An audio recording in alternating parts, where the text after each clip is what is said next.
अगर किसी पति पत्नी में झगड़ा चल रहा हो, प्रेम नहीं बढ़ रहा हो, बहुत क्लेश हुई और अदालत में बात पहुंच गई, तलाक होने वाला, तो भी गतिमान का नाम लेकर हनुमान जी के मंदिर में एक ध्वजा लगा दी जाती है और उस पर ध्वजा पर स्वस्तिक बना दिया जाता है गतिमान का नाम लेकर। तो पति पत्नी का प्रेम वापस बढ़ जाता है और तलाक नहीं होता है हमारा। जिसका तलाक नहीं चाहिए, अगर मन से सोच के बैठे कि तलाक चाहिए तो मत करो, पर नहीं चाहिए, प्रेम बढ़ाना है, उसके लिए गतिमान।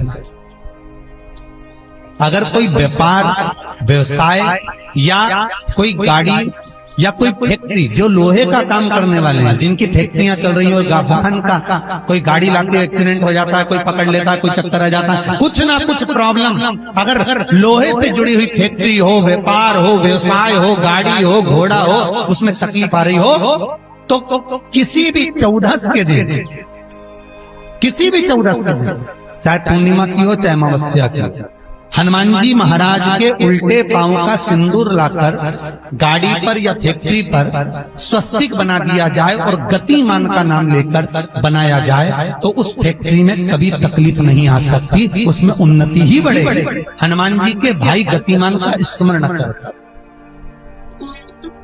गतिमान, यहां तक गतिमान का स्मरण किया गया है। हनुमान जी के एक भाई का नाम है गतिमान। क्या नाम है? गतिमान। कभी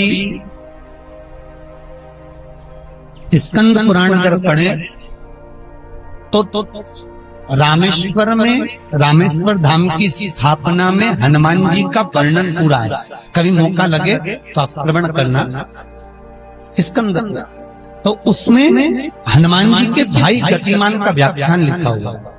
अंजना माता शिव की आराधना करते, और आराधना करते करते माता अंजना को इतना तप हो गया, इतना तप कि भगवान शंकर को माता पार्वती को भेजना पड़ा। एक ब्राह्मण की पत्नी का रूप रखकर माता पार्वती आकर अंजना के पास में बैठ गई, और माता अंजना के पास में आकर बैठकर बोली, अरे ओ अंजना, ये क्या कर रही? अंजना कहती है, क्या बताऊं, मेरे घर में संतान नहीं है। मेरे पिता गौतम बाबा ने कहा है, संतान की कामना से अगर शंकर भगवान के शिवलिंग का पार्थिव पूजन करेगी तो तेरे यहाँ संतान होगा। पार्वती जी ने पूछा, कैसी संतान चाहिए तेरे को? तो अंजना के मुख से निकल गया, जिस देव अधिदेव की पूजन कर रही हूँ, इतना ही तेजवान पुत्र मेरे गर्भ से जन्म लेना चाहिए। अंजना के मुख से निकल गया, इतना तेजवान पुत्र मेरे गर्भ से जन्म लेना चाहिए। माता पार्वती वापिस आ गई। शंकर भगवान ने पूछा, पूछिए क्या हुआ? शंकर भगवान से पार्वती जी बोली, पुत्र भी चाहिए तो तुम्हारे जैसे ही चाहिए।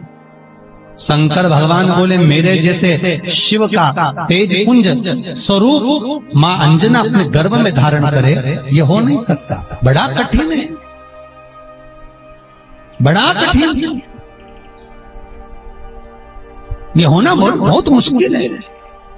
माता पार्वती ने कहा, भोलेनाथ, अगर माता अंजना ने आपको मांगा है तो आपको उसके गर्भ से जन्म तो लेना पड़ेगा। शंकर भगवान बोले, एक स्वरूप में नहीं, अंजना के गर्भ से 6 स्वरूप में जन्म लूंगा, 6 स्वरूप में जन्म लूंगा, क्योंकि अंजना मेरे तेज पुंज को अपने गर्भस्थ धारण नहीं कर सकती। भगवान का तेज पुंज पवन देव के माध्यम से अंजना के गर्भ में स्थापित किया। माता अंजना के गर्भ से 6 पुत्रों ने जन्म लिया। हनुमान, गतिमान, रतिमान, केतुमान, मतिमान, व्रतिमान, हनुमान जी के 6 भाई, 6 भाइयों के साथ माता अंजना के गर्भ से श्री हनुमान जी महाराज प्रकट हो गए।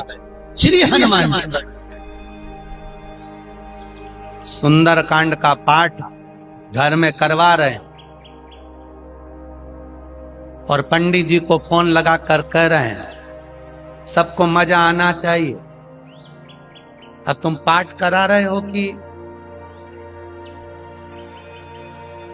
अब हम बोले व्यासपीठ से अच्छा थोड़ी ना लगेगा। अब बोलो री जीजियो, सही है कि गलत?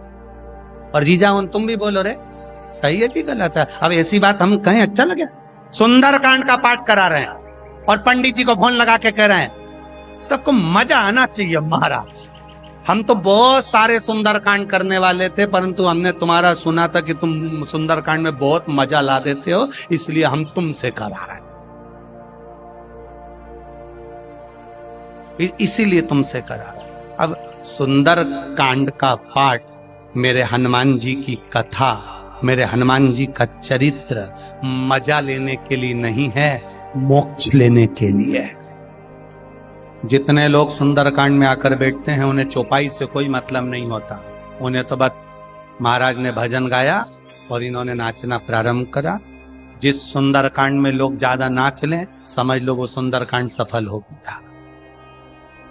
नहीं, शिव महापुराण की कथा कहती है भगवान शंकर का एक अंश अवतार है मेरे श्री हनुमान जी महाराज। जब आप हनुमान जी के नाम का उच्चारण करें, जब आप हनुमान जी के नाम की भक्ति करें, तब जैसे हनुमान के हृदय में राम निरंतर दौड़ते रहते हैं, उस समय पर आपके भीतर राम नाम दौड़ना चाहिए, तो समझो कि हनुमान की भक्ति प्राप्त,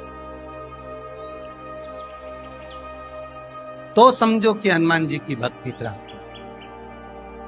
एंजॉय के लिए नहीं, मजे के लिए नहीं, भक्ति के लिए। कल आपको कथा में कहा था भीड़ बढ़ाने के लिए शिव पुराण में मत आना, कल भी कथा में कहा था और आज भी कराएं। भीड़ बढ़ाने के लिए शिव महापुराण में आने की जरूरत नहीं है। जिसको भीड़ बढ़ाने का शौक हो वहां चले जाओ। भीड़ बढ़ाने के लिए कभी शिव पुराण में मत आना, शिव पुराण में आओ तो भक्ति बढ़ाने के लिए आना कि मुझे शंकर का गुणगान करना है, मुझे भजन करना है, मुझे एक लोटा जल देवाधिदेव महादेव को चढ़ाना है, मुझे शिव तत्व को प्राप्त करना है, मुझे शंकर का गुणगान करना है। मैं शिव पुराण से सीख कर जाऊंगी तो एकांतेश्वर महादेव को अगर कुछ नहीं चढ़ाऊंगी, 5 पेड़ की पत्ती तोड़कर चढ़ा दूंगी तो मेरा एकांतेश्वर राजी हो जाएगा। ये सीखना है हम।